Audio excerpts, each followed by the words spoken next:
Стартовал тем временем чемпионат республики по большому футболу в зачет круглогодичной спартакиады. Побороться за золото в этом году решили 8 команд из районов и 4 из городских округов. Как рассказал главный судья турнира, ребята показали действительно хорошие старты и красивый футбол. Евгений Ершов побывал на открытии.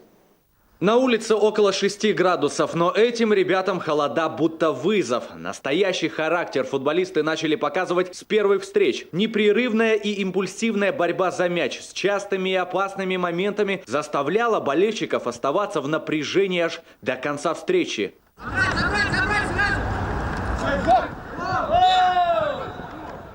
В черном сборная Прилузского района, в красном из Усть-Куломского. Последним в обоих таймах прямо не везло. От силы усть-куломцы создавали опасные моменты сопернику лишь пару раз, а во втором периоде и вовсе лишились игрока из-за травмы. Прилузцы, напротив, стартовали с уверенной победы. Финальный счет 6-0.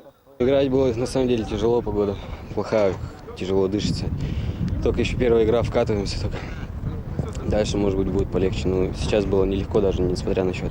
Все, конечно же, прошло без эксцессов, но рвение к победе, холод и усталость у футболистов иногда давали волю эмоциям, поэтому без замечаний не обошлось. Уважаемые участники-спортсмены, ненормативная лексика на поле никак не подчеркивает ваш класс. Я убедительно вас прошу, если вы несете высокое звание спортсмена, давайте доказывать это голами.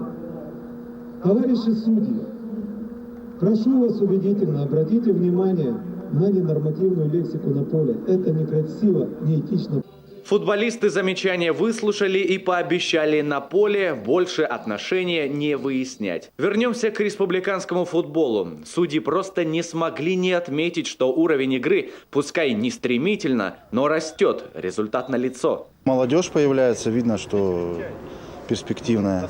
То есть с каждым годом увеличивается и уровень становится поинтереснее. Правда, очень мало турниров у нас проводится на большом поле. То есть это, грубо говоря, в Сыктывкаре это дебют у нас в сентябре. Хотелось бы больше подобных чемпионатов, добавляют судьи и тренеры команд, ведь все условия в принципе есть. Что касается этого турнира, продлится он до 11 сентября на Республиканском центральном стадионе. Любой желающий абсолютно бесплатно может прийти и насладиться живым футболом. Евгений Ершов, Олег Юшков, телеканал Юрган, Сыктывкар.